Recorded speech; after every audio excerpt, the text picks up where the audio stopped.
पृथ्वी पर दंड राक्षस का राज था। उसने ब्रह्मदेव को प्रसन्न करके वरदान में एक शस्त्र मांगा था, एक ऐसा शस्त्र जो इंद्र के वज्र के समान कठोर और ताकतवर था। उसने ब्रह्मदेव से कुछ और शक्तियां भी मांगी थी, जिसमें लोगों की इच्छा पूरी करने वाला वर भी था। वरदान मिलने के बाद उसने पृथ्वी पर कब्जा कर लिया और सभी राक्षस तथा इंसानों पर राज करने लगा। उसने सभी मंदिरों में से भगवान की मूर्तियां हटा दी और खुद की मूर्तियां लगवा ली। वो लोगों को खुद की पूजा करने के लिए मनवाने लगा और जो ना माने उन पर बल का प्रयोग करने लगा।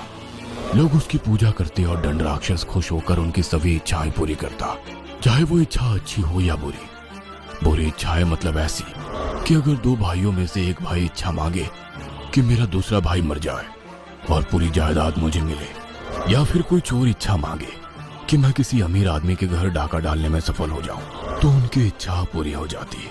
बुरी इच्छाएं पूरी करने की वजह से अच्छे लोगों पर अन्याय होने लगा।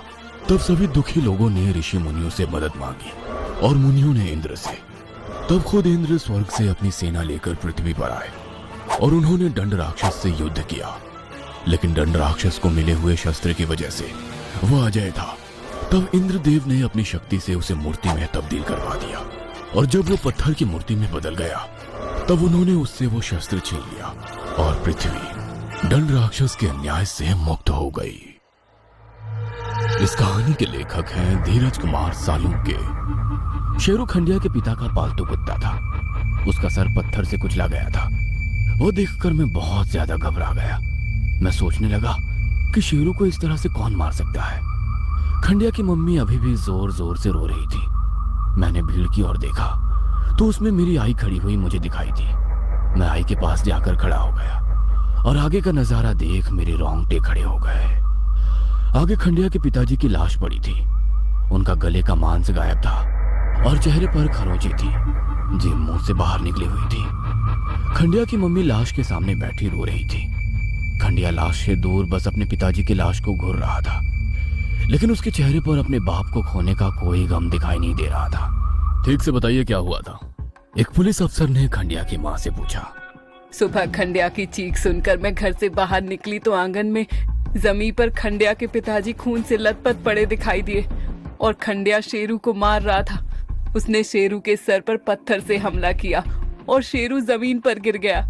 मैंने खंडिया से पूछा कि तुम उसे क्यों मार रहे हो, तो उसने रोते हुए कहा कि मम्मी, शेरू ने पिताजी को मार डाला। मैं जब बाहर आया तो पिताजी जमीन पर पड़े हुए थे और शेरू उनके गले का मांस खा रहा था। जिसको अपनी थाली में से मांस निकाल कर खिलाते थे, आज उसी ने उनके गले का मांस खा लिया। ऐसा कहकर वो फूट फूट कर रो पड़ी। यह सुनकर तो मेरे होश ही उड़ गए थे। मुझे यकीन नहीं हो रहा था कि शेरू ऐसा कर सकता है, क्योंकि शेरू घर में सिर्फ खंडिया के पिताजी की ही बात सुनता था। बाकी तो वो खंडिया और उसकी माँ पर भी भौंकता था। मुझे समझ नहीं आ रहा था कि शेरू ने आखिर ऐसा क्यों किया। मैं सोच ही रहा था तभी मेरी आई की नजर मुझ पर पड़ गई और वो मुझे डांटते हुए घर ले गई। कुछ 2-3 दिन बाद एक रात खंडिया मेरे आंगन में आया। मैं उससे मिलने आंगन में चला गया। पिछली बार की तरह ही उसकी पीठ पर उसकी बैग थी, लेकिन आज वो हर रोज से कुछ ज्यादा ही खुश नजर आ रहा था। चिंटू, जल्दी से चल, हमें खंडहर जाना है। लेकिन क्यों? क्योंकि मेरी इच्छा पूरी हो गई है और मुझे दंड राक्षस को धन्यवाद देना है।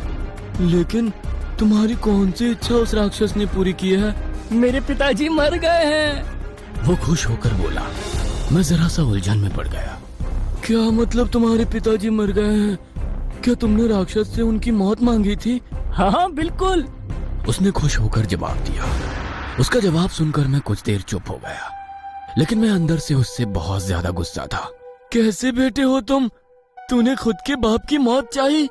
अरे मेरे पापा नहीं है तो मैं हर रोज उनके लिए रोता हूँ। नास्तिक हूँ, लेकिन फिर भी भगवान से हर रोज यही प्रार्थना करता हूँ कि मेरे पिताजी वापस आ जाए। और तुम खुद के पिताजी की मौत पर खुश हो और राक्षस को उनकी मौत पर धन्यवाद देना चाहते हो। मैंने ना जाने कैसे कैसे शब्द उसके लिए निकाले। मैं उस पर बहुत चिल्लाया। तू है तुझ पर, तुझ जैसा बेटा किसी को ना मिले। मेरे जिस बाप की तू बात कर रहा है ना, उसी के वजह से मैंने और मेरी माँ ने बहुत कुछ झेला है। उसने कभी मुझे बाप की तरह प्यार नहीं किया, न मेरी माँ को उसने कभी एक बीवी की तरह इज्जत दी। जब तक जिया तब तक मेरी माँ और मेरी मेहनत के पैसों पर जिया। शराब के पैसों के लिए माँ को पीटता था, मुझे पीटता था। मेरे और मेरी माँ की जिंदगी का सबसे बड़ा दुख मेरा बाप था, और उसी की वजह से मेरी छोटी बहन प्रिया इस दुनिया में नहीं है। तब मुझे याद आया कि जब 2 साल पहले फार्म हाउस पर मैं आया था, तब खंडिया के साथ उसकी छोटी बहन भी थी, और अब वो कह रहा था कि वो इस दुनिया में नहीं है। खंडिया, क्या हुआ था तुम्हारी छोटी बहन के साथ? उस बरसात के मौसम में छोटी बीमार पड़ गई। 1 हफ्ते से उसका बुखार कम नहीं हुआ था। इलाज के लिए ज्यादा पैसे भी नहीं बचे थे। तब एक रात पिताजी घर आए। छोटी को बीमार देख उन्होंने मगरमच्छ के आंसू बहाए और बोले कि अब छोटी को इलाज के लिए शहर के अस्पताल ले जाना पड़ेगा। उस बरसात में पिताजी माँ से इलाज के सारे पैसे लेकर गाड़ी लेने के लिए चले गए। छोटी हमारे सामने दर्द के मारे कराह रही थी। रात बीत गई, सवेरा होने को आया था, तब उसने मेरे ही सामने अपना दम तोड़ दिया। लेकिन पिताजी वापस नहीं लौटे। वो पैसे खत्म होने के बाद 2 दिन बाद घर आए। छोटी के अंतिम संस्कार में भी वो आदमी नहीं आया। तभी मैं समझ गया था कि इसे हमसे कोई वास्ता नहीं है। इसे मतलब सिर्फ हमारे कमाए हुए पैसों से है। बाप के प्यार के लिए मैं तरसता रहा, लेकिन उसने कभी मुझे प्यार नहीं किया। प्यार के बजाय हमें सिर्फ दर्द देता रहा। मैंने उसे अपने हाथों से मारने की कोशिश की, लेकिन मैं कर नहीं सका। बाप को अपने हाथों से मार नहीं सकता था, इसीलिए मैंने राक्षस से बाप की मौत मांगी। खंडिया की आंखें नम हो गई थी। उसने जो छोटी के बारे में बताया था, वो सुनकर तो मेरी आंखें भी नम हो गई थी। मुझे लगा कि खंडिया ने जो कुछ किया है ठीक ही किया। कम से कम अब उसकी माँ और वो चैन से तो जी सकेंगे। मैंने खंडिया से माफी मांगी, क्योंकि मैं उसे गलत समझ बैठा था। लेकिन मैं ये मानने को तैयार नहीं था कि उसके पिताजी की मौत उस राक्षस की वजह से हुई थी, क्योंकि मैं नास्तिक था। मैं ना तो भगवान में विश्वास करता था, ना ही भूत प्रेत राक्षस में। लेकिन खंडिया को दंड राक्षस पर अंधविश्वास था, और वो उसका शुक्रिया करने के लिए वापस उस मंदिर में जाना चाहता था। इसलिए मैंने उसे हाँ करी, और हम दोनों जंगल के रास्ते उस खंडहर की तरफ चलने लगे। मैंने उससे पूछा कि तुम्हारे बैग में क्या है। तब उसने बताया कि उसमें और एक खरगोश है। गुड्डू के बाद वो उससे ज्यादा प्यार करता था, और राक्षस का शुक्रिया करने के लिए वो उसकी बलि चढ़ाने वाला है। तब मैंने उसे ऐसा करने के लिए मना किया। खंडिया, तुम अंधविश्वास में किसी मासूम की बलि नहीं चढ़ा सकते। ये राक्षस भूत प्रेत ऐसा कुछ नहीं होता। अरे ये मेरा अंधविश्वास नहीं है, वो सच में है, और उसी ने मेरी इच्छा पूरी की है। तब हम दोनों में बहुत देर तक बहस हुई।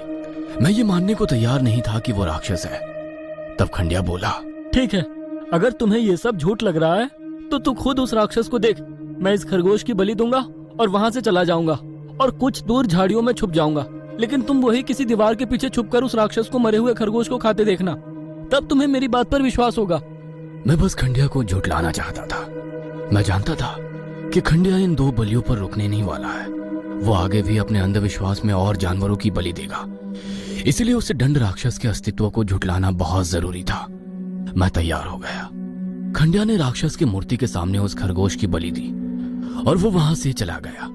लेकिन मैं एक दीवार के पीछे से उस मरे हुए खरगोश के टुकड़ों की ओर देख रहा था कि तभी उस मूर्ति में जान आ गई, और वो हिली। किसी आदमी की तरह वो हिल रही थी। उसकी आंखें लाल अंगारों की तरह दिख रही थी। वो किसी जानवर की तरह गुर्राया और जमीन पर बैठकर उस खरगोश के टुकड़े को खाने लगा, और आंखें फटी की फटी रह गई। इसका मतलब दंड राक्षस की कहानी सच थी, वो सच में था। तभी अचानक से ना जाने कैसे उसे मेरी मौजूदगी का एहसास हुआ, और उसने मेरी तरफ देखा। वह लाल आंखों वाला राक्षस मेरी तरफ देखकर गुर्राया। मैं डर गया और अपनी जान बचाकर वहां से भागा। रास्ते में खंडिया ने मुझे रोकने की कोशिश की, लेकिन मैं नहीं रुका।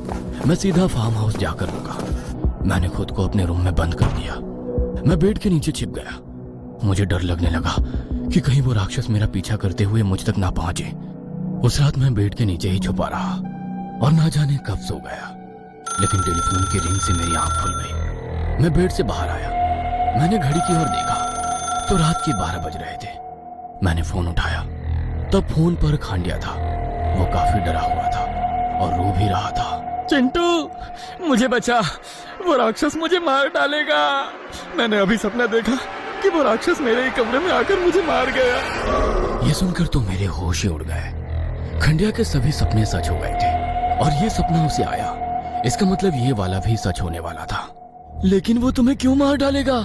क्योंकि मुझसे गलती हुई है। राक्षस को खाते हुए नहीं देखते। अगर उन्हें ऐसा करते हुए कोई देखता है तो वो उन्हें मार डालता है। लेकिन क्योंकि मैंने तुम्हें उसे खाते हुए देखने के लिए मजबूर किया था, मैं उसका गुनहगार बन गया हूँ। इसलिए वो गुस्सा है, मुझे मार डालने वाला है। ये सुनकर मैं डर गया क्योंकि मैंने खुद उसे बलि खाते हुए देखा था। खंडिया, वो मुझे तो मार नहीं डालेगा ना? नहीं, इसमें तुम्हारी कोई गलती नहीं थी और वो तुम्हें नहीं मारेगा क्योंकि वो चाहता है कि तुम उसकी पूजा करो। लेकिन तुम ऐसा मत करना। उस मूर्ति को वो आगे बोलने ही वाला था कि मुझे उसकी दर्द भरी चीख सुनाई दी। तोड़ दो! वो जोर से चीखा और फिर उसकी आवाज बंद हो गई। मैं काफी डरा हुआ था। शायद खंडिया उस राक्षस का शिकार बन चुका था। क्या चिंटू उस राक्षस से बच पाएगा? कहीं चिंटू के मन में कोई ऐसी